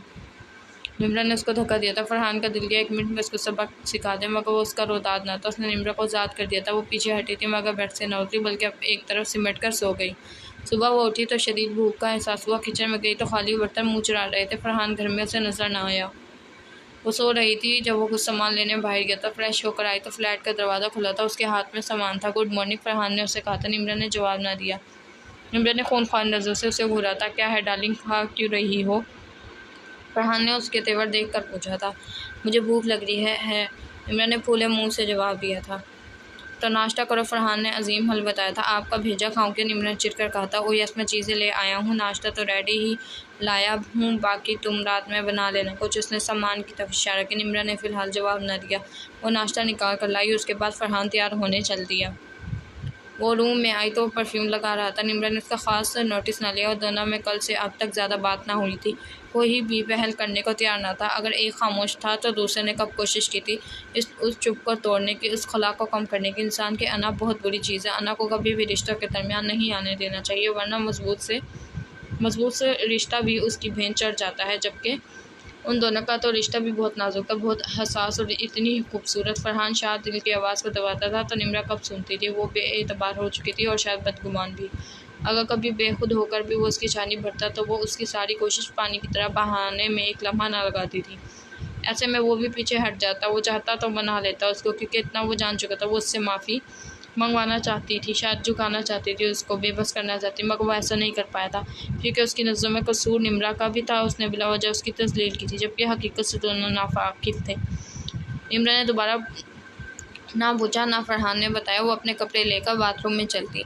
वो फ्रेश हुई और उस लिए ना फरहान तैयार खड़ा था, सो वो देर नहीं लगाना चाहती थी। बाहर आई तो वो रेडी था, ब्लू जीन्स के और घुटनों से ज़रा ऊपर तक आता शर्ट फ्रॉक पहने, गले में दुपट्टा डाले हुए, नाजुक से बहुत प्यारी लग रही थी। फरहान ने उसका भरपूर जायज़ा लिया, फिर दरवाज़ा लॉक करने का कहकर मीटिंग के लिए चल दिया। वो शाम को अच्छे मूड में आया। उसका इरादा निम्रा के साथ घूमने का था। मेरा मूड नहीं है, निम्रा ने टका सा जवाब दिया। हालांकि वो इतनी रूखी तबीयत हरगिज़ न रखती थी। ओके, फिर खाना ही बना लो आज, फरहान ने टीवी ऑन करते हुए कहा था। मैं तो खाना बनाना आता ही नहीं, निम्रा ने बहुत सफाई से झूठ बोला था, जबकि फरहान उसकी मासूम शक्ल देखता रह गया। अगर वो ना जानता होता कि वो सब बना लेती है तो यकीनन उसकी बात पर आंख बंद करके यकीन कर लेता, मगर वो अच्छे से जानता था। आखिर पहली मुलाकात में ही वो उसके हाथ की कबाब कढ़ाई जो खा चुका था। यानी तुम मान रही हो कि तुम झंडे गाड़ने में नाकाम रही हो? फरहान ने निचला होंठ दबाकर मुस्कुराहट छुपाते हुए कहा था, जबकि उसकी बात सुनकर निम्रा ने हैरत से फटी आंखों से उसको देखा था। उसने कब सुनी उसकी बातें? क्या वो उस दिन उसकी सारी बातें सुन चुका था? जब वो पहली बार उसके घर गया तो वो मुक़द्दस और अयमन के सामने ससुराल में अपनी कुकिंग के झंडे गाड़ने की बात कर रही थी। आप चोरों की तरह हमारी बातें सुनते हैं। निम्रा ने माथे पर बल डाले कहा था। फरहान की बात तो उसे खजल कर गई थी। नहीं तो मुझे क्या ज़रूरत है। फरहान ने शरारत से कंधे उचकाए। सॉरी बट मुझे कुछ बनाना नहीं आता। निम्रा ने फिर झूठ बोला। हाँ यार कितनी जालिम हो। वैसे तुम्हारी नमाज़ें ज़ाया ही ना हो जाएं, इतने बड़े बड़े झूठ बोल रही हो। फरहान ने उसका हाथ थाम कर उसे अपने साथ बैठाता। निम्रा ने झटके से हाथ छुड़वाया था। फरहान को सख्त बुरी लगती थी वो ऐसी हरकत करते हुए। वो जितना उसे स्पेस और वक्त दे रहा था वो उतनी खुदसर होती जा रही थी। फरहान ने उसके चेहरे पर आती लट पकड़ कर खींची थी। वो दूर क्यों भागती हो इतना। थोड़ा सा आगे को झुककर उसने सवाल किया था। क्योंकि आप पास आते। निम्रा ने आहिस्ता से जवाब दिया। तो क्या नहीं आना चाहिए। फरहान ने बगौर उसकी उठती गिरती पलकें देखी थी। नहीं, कपकपाते होठों से जवाब आया था। उसके होंठ उसको अपील कर रहे थे। वो मज़ीद उस पर झुका था। निम्रा उसका इरादा भाप कर पीछे ही मैं खाना बनाती हूँ। वो एकदम लाइन पर आई थी। उसकी बात पर फरहान का जानदार कहकर एकदम फ़िज़ा में गूंजा था। पर तुम्हें तो कुछ बनाना ही नहीं आता। वो अभी भी पीछे ना हुआ जबकि निम्रा की जान हवा हो रही थी। कुछ ना कुछ बना लूँगी, उसने मुश्किल जवाब दिया था। यहाँ पर घर की तरह बाकी सब ना थे। वो दोनों और बस ना थे। निम्रा ने खामोशी से खिसकने में ही आफियत जानी। फरहान ने हाथ बढ़ा कर अंगूठे से उसके लब कपाते लब छुए थे। निम्रा ने निगाह उठाकर एक लम्हे को उसको देखा था और उस लम्हे में उसको इदराक हुआ था फरहान की आंखें बहुत खूबसूरत थी। हाँ, वो आंखें उसके दिल की धड़कन उथल पुथल कर गई थी। क्या कुछ न था उसमें, मोहब्बत, पसंदीदगी, जज्बात। फरहान ने उसके होठों पर झुकाई ताकि एकदम फिजा में मोबाइल की बेल सुनाई दी। वो जैसे होश में आई। निम्रा ने मौका जानकर एकदम निकलना बेहतर जाना। फरहान ने हाथ बढ़ाकर धारे मारते मोबाइल को देखा। डैम यू से गुस्सा आया था मगर वो तो जा चुकी थी। वो लैपटॉप खोले बैठा था मगर उसका ध्यान कहीं और था। मैं कड़वी ही नहीं काफ़ी ख़तरनाक भी हूँ क्योंकि आप शाही बावर्ची लगे हैं या अपनी शादी ना होने का दुख खाया जा रहा है। वैसे मैं सोच रही हूँ आपको लड़की देगा कौन। मुक़द्दस की बातें उसे मुस्कुराने पर मजबूर कर रही थी। लड़की तो मिल गई है मिस मुक़द्दस ने मुस्कुराते हुए सोचा था। वो उसको अच्छी लगने लगी थी। थोड़ी चुलबुली थी, पटर पटर करने वाली। अगले दिन वो दोनों बाहर आए थे। वो उसे काफ़ी जगहों पर लेकर जाना चाहता था चूँकि वो पहले भी आता रहता था, लिहाजा उसको पता था उसे निम्रा को लेकर कहाँ कहाँ जाना है। ब्लैक जीन्स के ऊपर ब्लैक लेदर जैकेट पहने, गले में मफलर डाले, पाँव में जोगर्स पहने वो एशियन लड़का काफ़ी हैंडसम लग रहा था। कुछ लड़कियाँ उसे मुड़ मुड़ कर देख रही थी। वो दोनों वॉक करते हुए जा रहे थे जबकि साथ आती निम्रा भी बहुत पुरकशिश लग रही थी। ब्लैक जीन्स के ऊपर फ्रॉक नुमा रेड ओवरकोट पहने जो खूब घुटनों तक आता था। लंबे बालों को जूरा बनाकर उसने सर पर छोटा सा मफलर लिया हुआ था। लंदन में काफ़ी सर्दी थी। उसने 7 टखनों से ऊपर आते लॉन्ग शूज़ पहने थे। वो काफ़ी स्टाइलिश थी। मगर ये बात फरहान शादी के बाद जान चुका था मगर वो वाहिद हद में रहकर स्टाइल अपनाती थी। यही वजह थी कि खूबसूरत होने के साथ साथ वो पुरवकार लगती थी। वो उसे एक रेस्टोरेंट लेकर गया था। वो खाना खा रहे थे जब फरहान को एकदम किसी ने पुकारा। Hey Farhan, is it you. Farhan ने चौंक कर अपनी दाएं जान देखा तो वो उसका पुराना यूनी फेलो ऑफ बुलावल था। उसे खुशगवार हैरत हुई। Hey man what a pleasant surprise. Farhan ने उससे बगल गिर हुआ। बहुत अरसे बाद देखा तुम्हें, गायब ही हो गए कैप्टन, लगता है शादी भी कर ली। उसने निम्रा को देख कर कहा था। Oh yes, meet my wife Nimra. Farhan ने बहुत अपनायत से कहा जबकि निम्रा की सुई का अपना सर नेम सियाल से फरहान होने पर ही अटक गया। अस्सलाम वालेकुम भाभी, कैसी हैं आप। फरहान ने एहतराम से मुखातिब किया था। इनसे मिलकर बिलावल ने उन्हें अपनी फैमिली से मिलवाया। उसके 2 प्यारे प्यारे बेटे थे। वो उनको कंपनी देने लगे। निम्रा का मूड काफ़ी अच्छा हो गया था उसकी बीवी से गपशप करके। फरहान ने भी ये बात नोट की थी। वो उनके बच्चों के साथ खुश थी। अभी वो बातें कर ही रहे थे। फरहान का मोबाइल बजा। अभी okay, I will be there in some time. मैं कुछ देर में उधर ही आऊँगा। फरहान ने कॉल कर दी। सॉरी यार, इंपॉर्टेंट कॉल आ गई है, I have to go. Farhan ने उठते हुए कहा था। प्रोजेक्ट में थोड़ी तब्दीलियाँ लाने का सोचा गया था तो उसे बुलाया गया था। चलो निम्रा, फरहान ने उसे मुखातिब किया था। भाई आप भाभी को छोड़ जाएं, वैसे भी आप तो ऑफिस चले जाएंगे। बिलावल की वाइफ ने मशवरा दिया था। फरहान ने सवालिया निगाह निम्रा पर डाली जैसे उसकी मर्ज़ी जानना चाहता हूँ। मैं रुक जाती हूँ। निम्रा ने कहा था। ओके, फिर इधर ही रहना, मैं घंटे तक फारिग हो जाऊँगा, फिर इधर से पिक कर लूँगा। फरहान ने उसकी मर्ज़ी देखी तो हामी भर ली। सही, निम्रा ने जवाब दिया। फिर फरहान चला गया। निम्रा कुछ देर उनसे बातें करती रही। इतने में बिलावल ने उन्हें मुखातिब किया। उसे घर से कॉल आ गई थी सो उनको जाना था। भाभी आए, हम आपको ड्रॉप कर देते हैं। बिलावल ने कहा था। नहीं, उसकी ज़रूरत नहीं, मैं चली जाऊँगी, निम्रा ने जवाब दिया। वो और फरहान वॉक करके आए थे क्योंकि फ़्लैट पास ही था और निम्रा को रास्ता याद था। नहीं, ऐसे कैसे, हम छोड़ देते हैं। बिलावल ना माना, मगर निम्रा का मूड अभी घर का ना था। वो कुछ देर के लिए घूमना चाहती थी। एक्चुअली मुझे कुछ शॉपिंग भी करनी है। Don't worry, I will manage, आप लोग बेफिक्र होकर जाएं, निम्रा ने उनको कहा था। आर यू श्योर, सवाल आया था। यस थैंक यू, निम्रा ने मुस्कुराकर जवाब दिया। ओके धन। वो उन सब से मिली, फिर वो चल दिए। निम्रा के पास मुक़द्दस की लिस्ट मौजूद थी। उसने कुछ चीज़ें ख़रीदी और ऐसे ही वॉक करने लगी। उसका दिल अजीब हो रहा था। फ़िलहाल उसका लौटने का दिल ना था। उसने मोबाइल निकाल कर देखा तो बैटरी डेड थी। रात को इस्तेमाल करने के बाद उसने चार्ज ना किया था। इतने में मगरिब का वक्त होने लगा। हल्का हल्का अंधेरा छाने लगा था। निम्रा को वापसी का ख्याल आया तो वो वापसी के लिए चल दी। फरहान मीटिंग से फारिग होकर सीधा उस रेस्टोरेंट गया था। उसने गाड़ी पार्क की जो उसे अभी कंपनी की तरफ से मिलती। अंदर जाकर निगाह दौड़ाई तो उसे कहीं भी बिलावल, उसकी फैमिली या निम्रा ना दिखी थी। उसने अच्छी तरह देखा पर वहाँ वो कहीं नहीं थी। उसने मोबाइल निकाल कर निम्रा को कॉल की, मगर उसका नंबर बंद था। चेक किया कि शायद कोई पुराना नंबर हो बिलाल का, मगर बेसुध। उसने फ़ौरन अपनी फ़ेसबुक खोली क्योंकि बिलावल वहाँ ऐड था। उसने फ़ौरन उसका मैसेज किया, सर शुक्र वो ऑनलाइन था। किधर हो तुम लोग, निम्रा कहाँ है, फरहान ने पूछा था। हम घर आ गए हैं यार, कॉल आ गई थी अम्मी की, भाभी तो चली गई थी, उसने बताया। कहाँ चली गई, फरहान ने फ़ौरन पूछा था। वो कह रही थी शॉपिंग करनी है, थोड़ी मैंने काफ़ी इंसिस्ट किया ड्रॉप कर दूं, मगर उन्होंने इनकार कर दिया। अब तक घर चली गई होंगी, उसने फरहान को बताया। ओके ठीक, फरहान को इत्मीनान हुआ। वो फ़ौरन गाड़ी निकाल कर फ्लैट की तरफ बढ़ गया, मगर ये क्या, जब वो पहुंचा तो आगे से दरवाज़ा बाहर से लॉक था। उसने दूसरी चाबी से दरवाज़ा खोला और अंदर दाखिल हुआ। घर में खामोशी थी। निम्रा, उसने आवाज़ दी मगर कोई जवाब न आया। अब सही मानों में उसको परेशानी ने आन घेरा था। पूरा घर देखा मगर वो होती तो मिलते ना। उसने दोबारा कॉल की मगर फ़ोन ऑफ था। फरहान का दिल ज़ोर ज़ोर से धड़कने लगा था। वो कहाँ देखता, उसको किधर थी वो, उस दियारे गैर में अकेली, और ऊपर से रात का अंधेरा छाने लगा था। दोबारा उठा और बाहर गया तो वो आसपास की सड़कों पर गाड़ी दुराता देखने लगा, पर हर लड़की को मुड़ मुड़ कर देखता। उसको शदीद टेंशन होने लगी तो निम्रा की इस हरकत पर गुस्सा भी आने लगा था। मलिक वजाहत ने ख़ुसूसन उससे उसका ख्याल रखने का कहा था। कहाँ हो आखिर तुम, फरहान ने दिल में पूछा था। अगर वो किसी मुश्किल में हुई, अल्लाह ना करे, उससे आगे वो ना सोच सके। एक तो दूसरा मुल्क, ऊपर से यहाँ की आज़ाद माहौल। मुसलसल 20 मिनट से पागलों की तरह ड्राइव करता उसको ढूंढ रहा था। अगर वो मुझे ना मिली तो नहीं नहीं, ऐसा नहीं हो सकता। अब इतनी फ़िक्र क्यों फरहान शाह, जब तक वो तुम्हारे सामने थी, तुम्हारे साथ थी, तब कभी तुमने कदर ना की, तो अब ये बेबसी क्यों, उसे खोने का डर क्यों। आखिर ज़मीन ने उसे झंझोड़ डाला था। हाँ है मुझे फ़िक्र, क्योंकि हाँ मोहब्बत करता हूँ मैं निम्रा से इश्क है वो मेरा, नहीं जी सकता उसके बगैर।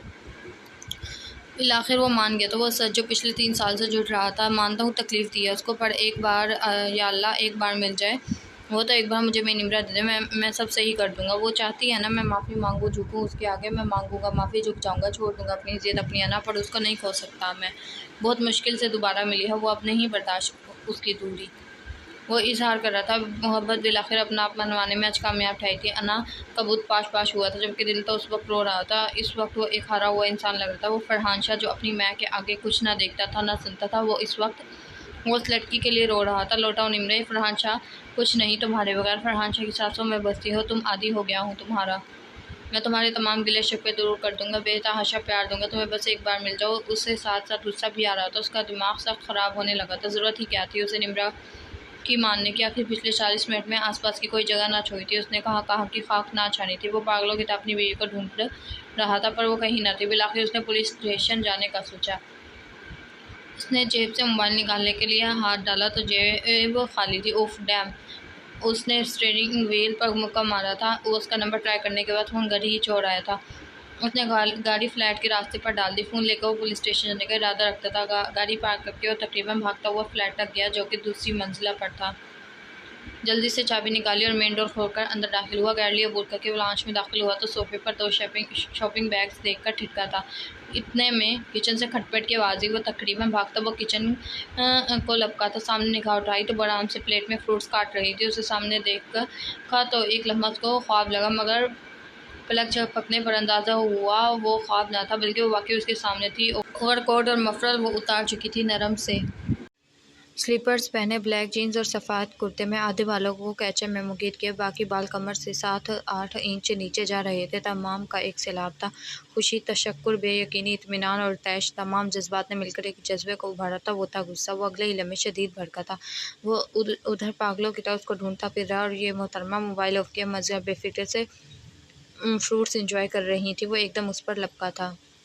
निम्रा ने निगाह उठाई तो फरहान उसकी तरफ आ रहा था। आ गए आप? वो अभी बोल ही सकी थी कि फरहान की आंखों ने उसकी ज़ुबान रोक दी। बेतहाशा सुर्ख आंखें और गुस्से से भरा चेहरा। इनको क्या हुआ? उसने फ़ौरन निम्रा को दोनों कंधों से झपटा था। कहाँ थी तुम? वो धरा था इस कदर ज़ोर से कि वो काँप गई। पूरे फ्लैट में उसकी आवाज़ गूंजी थी। मैं वो अभी बोलना ही ना पाई कि वो फिर से धरा। कुछ अंदाज़ा भी है तुम्हें? कहाँ कहाँ मारा मारा नहीं फिरा मैं? कोई फ़िक्र है तुम्हें? एकदम फरहान ने उसका मुंह दबोचा था। बहुत शौक है ना तुम्हें अपनी खुदसरी दिखाने का, मेरी बात ना मानने का। उसकी आंखें खून आलूद हो रही थी जबकि सांसें हमवार न थीं। निम्रा का जबड़ा दर्द करने लगा था। उसने उसका हाथ झटकना चाहा मगर फरहान ने बहुत सख्ती से दबोचा था उसको। मना किया था ना, अकेली मत जाना। कहा था ना इंतज़ार करना मेरा उधर। तो आखिर सुन क्यों नहीं लेती मेरी बात? क्यों हर बार ज़िद करती हो? उसने उसका मुंह मज़ीद करीब किया था जबकि उसकी लगातार धार निम्रा की सांसें हवा कर रही थी। शदीद तकलीफ़ उठने लगी थी उसके जबड़ों में। आंखों में नमी उभरी थी। उसे तो अंदाज़ा ही ना हुआ था। क्या छोड़े मुझे। निम्रा ने एकदम धक्का दिया था उसको। दूर हटे, मत हाथ लगाएं। क्या किया है मैंने? और क्यों ना जाती अपनी मर्जी से? मैं आपकी बात मानने की पाबंद नहीं हूँ। वो भी जवाबन चीखी थी। फरहान फिर से आगे बढ़ा। उसका धक्का देना, ऊपर से बदज़बानी, वो मज़ीद भरा गया। हो मेरी बात सुनने और मानने की पाबंद तुम, समझी? बिल्कुल हो। और ये क्या, हर वक्त हाथ ना लगाएं। क्यों ना लगाऊं हाथ? बीवी हो तुम मेरी, समझी? लगाऊंगा हाथ। गैर नहीं हूँ कोई। उसने उसकी कमर के गिर्द बाजू करके दोबारा उसको अपनी गिरफ्त में लिया था। दोनों में 1 इंच का फासला भी ना रहा था। कहाँ कहाँ नहीं ढूंढा मैंने तुम्हें। कितना ख्वार हुआ हूँ मैं, बुरे ख्यालात वसवसों के साथ हर पल तुम्हारी सलामती की दुआ मांगता। फरहान ने तैश में अपने दूसरे हाथ की शहादत की उंगली उठाकर उसके माथे पर रखी थी।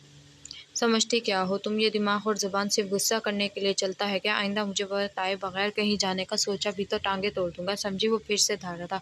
निम्रा की आंखें रवां होने को तैयार थी। फरहान एक लम्हा गुजरे बगैर एकदम आगे को झुका था और उसके लबों पर अपने लब रखे थे। निम्रा को हैरत का शदीद झटका लगा। उसके आंसू अब रवां हो चुके थे।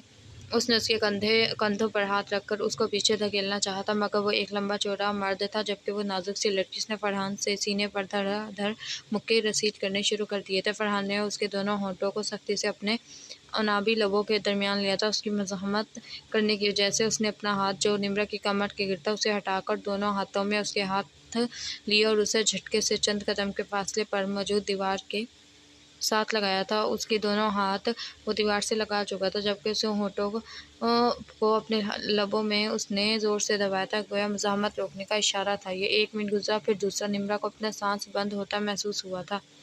वो जो कुछ लम्हों के लिए पुरसुकून हुई थी दोबारा से हिली थी। फरहान ने धीरे से उसके लब आज़ाद किए थे और अगले लम्हे ज़ोर से उसे खुद में भींचा था। वो दोनों बेखुदी की कैफियत में थे। बेखुदी बेसबब नहीं, गालिब कुछ तो है जिसकी पर्दादारी है। बहुत डर गया था मैं। मुझे लगा तुम्हें खो दिया मैंने। सांस लेना मुश्किल लग रहा था मुझे छोड़कर मत जाना, कभी भी नहीं। तुम्हारी दूरी बर्दाश्त नहीं कर पाऊंगा मैं। वो उसको जोर से खुद में भींचे। उसके कान के पास सरगोशी नुमा आवाज़ में अपना हाल बयान कर रहा था। क्या कुछ न था उसकी आवाज़ में। उसे खो देने का डर, उसे पा लेने का तशक्कुर, उसके मिल जाने की खुशी, सामने होने का सुकून। निम्रा को अपनी पसलियाँ टूटती हुई महसूस हुई थी। एक तो वो उस पर चीखा चलाया, फिर उसकी मर्ज़ी के खिलाफ जाकर वो हरकत, और अब ये सब। वो पल में क्या से क्या हो जाता था। उसने दोबारा मज़ाहमत की थी।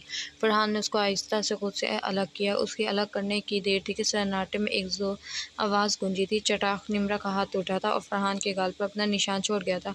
ये सब एक लम्हे में कैसे हुआ उन दोनों को अंदाज़ा ना था मगर थप्पड़ मारने के बाद जैसे वो होश में आई उसने फ़ौरन अपना हाथ देखा। ये क्या कर दिया उसने? उसे एकदम एहसास हुआ था मगर अब वो ऐसा कर चुकी थी। उसकी सांसें उथल-पुथल थी। वो शदीद तैश और सदमे में थी मगर ये करने का तो वो सोच भी नहीं सकती थी। उसने ट्रांस की सी कैफियत में अपना हाथ फिर देखा जबकि फरहान शाह पर हैरतों के पहाड़ टूटे। तो उसने एकदम निगाह उठाकर उसका चेहरा देखा जो आंसुओं से भरा हुआ था। दोनों की नज़रें चार हुई। मैंने वो सकते में जैसे कुछ बोलना चाह रही थी या वजाहत दे रही थी मगर अल्फाज ने साथ न दिया। एकदम से वो साइड से निकलती वहाँ से भागी थी और फ़ौरन जाकर कमरे में बंद हुई थी। उसने जल्दी से दरवाज़ा लॉक किया था। आंसू थमे ना थे। दरवाज़ा लॉक करके वो वहीं बैठती चली गई। उसने अपने हाथों को उठाकर देखा था। ये क्या हो गया मुझे से? उसने एकदम नफ़रत से अपने होंठ रगड़े थे जहाँ फरहान के होठों का लम्स वही था। उसे झुलसा रहा था। वो रोते हुए बेदर्दी से उन्हें रगड़ने गई लगी थी। वो उसके साथ ऐसी कोई हरकत कैसे कर सकता था? वो यकीन नहीं कर पाई क्योंकि अब तक जब जब वो उसके करीब आने की कोशिश करता था वो उसे झुठलाती आई थी और वो ज़बरदस्ती नहीं करता था मगर अब जबकि बाहिर खड़े फरहान को अब तक यकीन न आया था कि वो उसको उसकी इस जसारत पर थप्पड़ जैसे तमगे से नवाज चुकी थी। निम्रा मगरिब के करीब घर आई तो घर लॉक था। उसने लॉक खोला और शॉपिंग बैग सोफ़ों पर रखे और फ्रेश होने चल दी। फरहान को घर ना पाकर वो समझी वो अभी तक फारिग ना हुआ होगा, जबकि वो दर हकीकत वो घर का चक्कर लगाकर अभी इंतहाई परेशानी के आलम में सर के छान रहा था। फ्रेश और हल्की होकर वो किचन में आई और फ्रूट धोकर काटने ही लगी थी कि फरहान अचानक सामने आ गया। आप आ गए। अभी वो बोल भी ना पाई थी कि उसकी नज़र उसकी सुरखाक और खूनख्वार तेवरों पर पड़ी, मगर उसके कुछ नहीं सोचने समझने से पहले वो उसकी जानिब लपका और उस पर चढ़ दौड़ा था। उसने दानिस्ता तौर पर अपना हाथ उठाकर अपना गाल छुआ था जहाँ वो अपनी उंगलियों की छाप छोड़ कर गई थी। अगले लम्हे शदीद तरीन लावा उबला था उनके अंदर। उसने ये सब क्यों किया था? महज इसलिए क्योंकि उसने उस पर हक जताया था। शोर होने का हक, छोटा सा हक, अपनी मोहब्बत और जज्बात का उभार उस पर जाहिर किया था। हाँ, उसे नहीं पता था कैसे इजहार करना होता है। उसने तमाम इमोशंस के ज़ेरे असर ऐसे किया था, वो रोक नहीं पाया था। खुद को उसे महसूस करना चाहता था, खुद को यकीन दहानी करवाना चाहता था कि वो वाकई उसके सामने थी, सही सलामत, वरना गुज़श्ता 1 घंटे ने उसकी ज़िंदगी घुमा कर रख दी थी। किन किन तकालीफ से नकज़ा था वो, उसे खोने का डर शदीद था। और क्या ही किया था उसने ऐसा? वो इसकी शरई और कानूनी बीवी थी, वो उससे भी बहुत ज़्यादा का हक रखता था, मगर उसकी इज्जत करता था, उसकी बात को ही वैल्यू करता था। अना अपनी जगह, मगर उसने कभी भी एक कम ज़र्फ़ मर्द की तरह महज औरत का गरूर तोड़ने और अक्ल ठिकाने लगाने के लिए खुद को मुसल्लत ना किया था। उस पर उसकी नस्वानियत को मोहरा बनाने को वो सोच भी नहीं सकता था, मगर वो मोहब्बत करता था उससे। उसे भी अपने महबूब की कुर्ब की चाह थी, ख़ासकर जब वो आपका महरम हो। मगर अब उसे अंदाज़ा हुआ था उस अना की जंग ने शायद बहुत दूर कर दिया था उन दोनों को। उनके रिश्ते को वो दिमक की तरह खाने लगी थी, उनमें फासले ला रही थी। मगर वो इतना दूर हो चुके थे कि उस बात का इदराक तो अभी हुआ था उसको। वो इदराक करवा कर गई थी, मगर कसूरवार कौन था? फरहान शाह। अंदर से एक आवाज़ आई थी। हाँ, किस हद तक वही तो था। वो उससे बड़ा होकर बड़ापन ना दिखा पाया था। उसने भी तो कोई कसर न छोड़ी थी, मगर वो फिर शायद अपनी गलती मानने से इनकारी हो। वो गुस्से से रूम की तरफ लपका था। उसने ज़ोर से दरवाज़ा बजाया था। वो जो अंदर बैठी अभी तक मुंह पर हाथ रखी सिसकी रोकने की कोशिश कर रही थी, एकदम खौफज़दा हुई, मगर खामोश रही। फरहान ने दोबारा दरवाज़ा पीटा था। दरवाज़ा खोला। निम्रा वो धरा था, मगर बेसुध उसका मीटर मज़ीद आउट हुआ था। I said open the door damn it. उसने दरवाजे पर मुक्के मार रहे थे। If you will not open it right now I will not restrain my self. अगर तुमने अभी उसे ना खोला तो मैं खुद को रोक नहीं पाऊंगा, उसने धमकी दी थी। जबकि उसकी धमकी सुनकर अंदर बैठी निम्रा का दिल डूबा था। क्या करेगा वो? अगर उसने कोई इंतहाई कदम उठाया तो वो एकदम खड़ी हुई थी, क्योंकि उसे ने दरवाज़ा खोला था। अनजाने में उससे गलती हुई थी और वो मान भी रही थी। उसने मरे हुए हाथों से लॉक खोला था और खुद दरवाजे से चिपक कर खड़ी हो गई थी। दरवाज़ा खुलते ही वो अंदर को लपका था। कमरे में निगाह दुराई तो वो कहीं न थी। निम्रा ने मुंह पर हाथ रखे बामुश्किल अपनी हिचकी रोकनी चाहिए। फरहान को अपने पीछे किसी की मौजूदगी का एहसास हुआ और वो मुड़ा तो वो बामुश्किल 4 कदम के फासले पर खड़ी थी।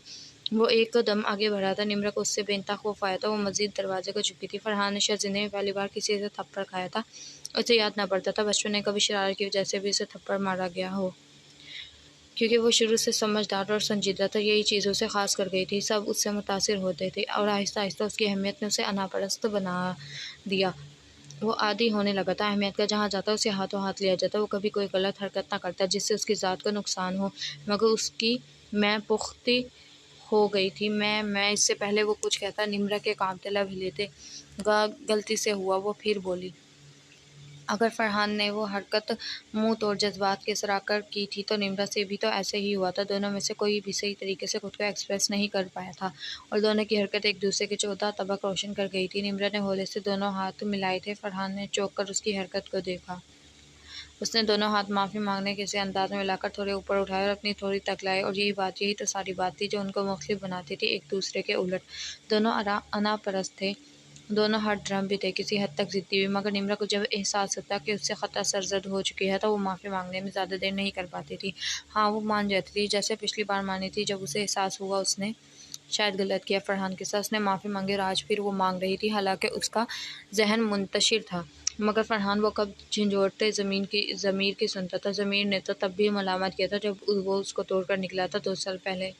ज़मीर तो तब भी जागा था जब वो उसे निकाह के वक्त बेबस देख रहा था। ज़मीर तो तब भी चुप ना रहा था जब उसे जिता गई थी कि वो उसे कितनी तकलीफ़ दे चुका है, मगर वो कब माना। आज अगर उसकी गुमशुदगी ने उसको मानने पर मजबूर किया भी था, तब भी वो उसके सामने कब बोला। हुआ था उसको एहसास, मगर उस एहसास का फ़ायदा तब होता ना जब वो अभी कह देता, मगर वो तो फिर दिल की आवाज़ दबाने लगा था। ये सच है कि अल्फाज की मार वो तकलीफ़ नहीं देती जो इंसान की खामोशी देती है। वो इस वक्त सैमी उसके सामने थी, जैसे अपनी सज़ा सुनाए जाने का इंतज़ार कर रही हो। उस गलती की सज़ा जिसे अगर महज एक रिफ्लेक्शन कहा जाए तो ज़्यादा बेहतर होगा। हाँ, वो रिफ्लेक्शन ही था, सोचे समझे बगैर हो जाने वाला अमर। वो क्या करता अब उसके साथ, बेबस हुआ था वो। शायद उसने शदीद गुस्से में हाथ का मुक्का दरवाजे पर दे मारा। वो उसके बहुत करीब था, बहुत ज़्यादा करीब, और ऐसा करने से वो जो दरवाजे को चिपकी खड़ी थी वो फिर से काँप कर रह गई। वो एक झटके से उससे दूर हुआ और दरवाज़ा खोला था। निम्रा फ़ौरन दरवाजे से दूर हुई और दरवाज़ा खोलता वो बाहर निकल गया और वो वहाँ बैठती चली गई ठंडे फर्श पर। ये हो क्या रहा था आखिर उसकी ज़िंदगी में? उसने तो गुमान तक न किया था कभी ऐसा वक्त भी आएगा। बहुत मुश्किल लगी थी उसको ज़िंदगी। पहले वो टूटी बिगड़ी, फिर अपनी ज़ात की करचियाँ समेटे खुद तो मजबूत करते उसकी ज़िंदगी के 2 साल लगे। और जब वो अपनी पेवंदगी ज़ात के साथ जीना सीखने लगी तो किस्मत की एक और सितम ज़रीफ़ी, अल्लाह की एक और आजमाइश, वो फिर बेबस हो गई। इज़्ज़त बच जाने पर लाख शुक्र अदा किया, वालिदैन का मान रखने के लिए मान गई, हाजिर कर दिया खुद को। उसने उस इंसान का हाथ थामा जो उसे ठुकरा कर गया था, और अब वो चाहता था कि वो सब भूल जाए, एकदम से सब ठीक हो जाए। क्या वो अपना गुस्सा और नाराज़गी जताने का हक भी ना रखती थी? वो शुरू से एक्स्ट्रा पॉसेसिव थी, जज्बात को दबाती ना थी, जो दिल में होता वही ज़बान पर। और आज एक बार फिर उसको तकलीफ़ हो रही थी, दर्द हो रहा था। कसूरवार कौन था? शायद किस्मत का खेल था, या शायद वो दोनों को खुद कसूरवार थे अपनी उन तकलीफ़ के। वो थकने लगी थी, बिखरने लगी थी, कोई ना था उस वक्त जो उसको सीने से लगाता। तनहा फर्श पर बैठी बलकती हुई, मेरे साथ ही क्यों? आखिर वो खुदा से शिकवा कर बैठी थी। मैं आज बहुत थक गई हूँ अल्लाह। क्यों? उसका जवाब न था। और ऐसा होता है कि आप थक जाते हैं, हालांकि ना तो आपने कोई जिस्मानी मशक्क़त की होती है ना ज़हनी, मगर फिर भी ज़िंदगी बेमायनी लगती है, जीना मुश्किल लगता है और अपना आप संभालना भी एक बोझ लगता है। अल्लाह मियाँ ने मेरी ज़िंदगी इतनी घुटन क्यों बना दी? सवाल तो था, मगर जवाब कहीं ना था। बदतमीज़ तो वो थी भी नहीं, फिर वो ऐसी क्यों होती जा रही थी? होता है ना, कभी कभी आप नाउम्मीद हो जाते हैं ज़िंदगी से, उसके रंगों से, उस दुनिया से, अपने रिश्तों से और खुद से। आपका दिल चाहता है फूट फट कर रोने को, बिला वजह रोने को। इंसान खुद तरसी का शिकार होने लगता है। ऐसे लम्हात आ जाते हैं ज़िंदगी में, हर इंसान की ज़िंदगी में, कभी ना कभी।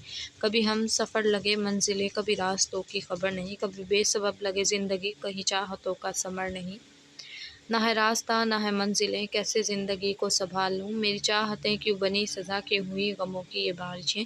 वो उठ गई थी क्योंकि उसे नमाज़ अदा करनी थी। वो शदीद तैश और बेबसी के आलम में फ्लैट से बाहर निकला था। उसको घुटन हो रही थी, उसका आंसुओं से तर चेहरा सामने देख कर, उसकी सूजी सुर्ख आंखें देखकर, उसकी बेबसी से फिड़फिड़ाते लब देखकर, हाँ उसको तकलीफ़ हुई थी। और फिर उसका माफ़ी मांगना, हाथ जोड़ना, फरहान शाह को सजदा कर गया था। वो ऐसा कुछ करने की उम्मीद कब रखता था उससे, मगर वो कर गई थी। वो जो वो ना कर सका वो निम्रत ख्याल कर गई थी। अगर वो ना झुक सका तो वो झुक गई, वो माफ़ी ना मांग सका तो वो मांग गई, वो गलती ना मान सका था मगर मुँह मान गई। वो हसास लड़की एक बार फिर फरहान शाह को चौंकना कर गई थी, जैसा वो पहली मुलाकात से करती आ रही थी। कभी अपने हुस्न और मासूमियत से उसके दिल के तार छेड़ गई, तो कभी उसकी अना पर ज़रब लगाकर उसको इश्तिहाल दिला गई, मगर उसका हर रूप उसको चौंकना ही तो जाता था। वो झुकी थी उसके आगे, मगर वो फिर भी खुशी से महरूम था। उसको फिर अपना दामन खाली लगाया था, बिल्कुल इसी तरह जैसे 2 साल पहले उस दिन लगा था जब वो फतह याब होकर निकला था। मगर खुशी ना उस दिन थी ना अभी थी। मैं उससे सुकून चाहता हूँ, मैं उसे खुशियाँ देना चाहता हूँ, उससे लबों पर मुस्कुराहट देखना चाहता हूँ, ज़िंदगी का सफ़र उसकी हमराही में तय करना चाहता हूँ। अपने हाथों में उसका हाथ है, मैं हर फिक्र से आज़ाद, हर गम से दूर।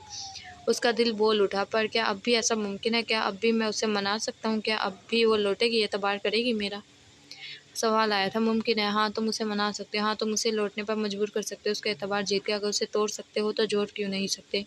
हाँ मैं ये कर सकता हूँ और मैं ये करूँगा। मैं जीतूँगा उसका भरोसा, समेट लूँगा उसको, मज़ीद बिखरने से, मज़ीद तोड़-फोड़ का शिकार होने से बचा लूँगा। वो एक अज़म कर चुका था, एक वादा जो उसे निभाता था, जिसका पास ज़रूरी था।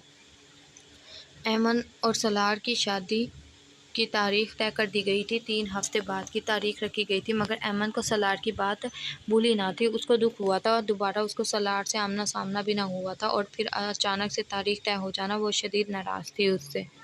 Like share and subscribe please our ZNZ library channel. फिर मिलेंगे।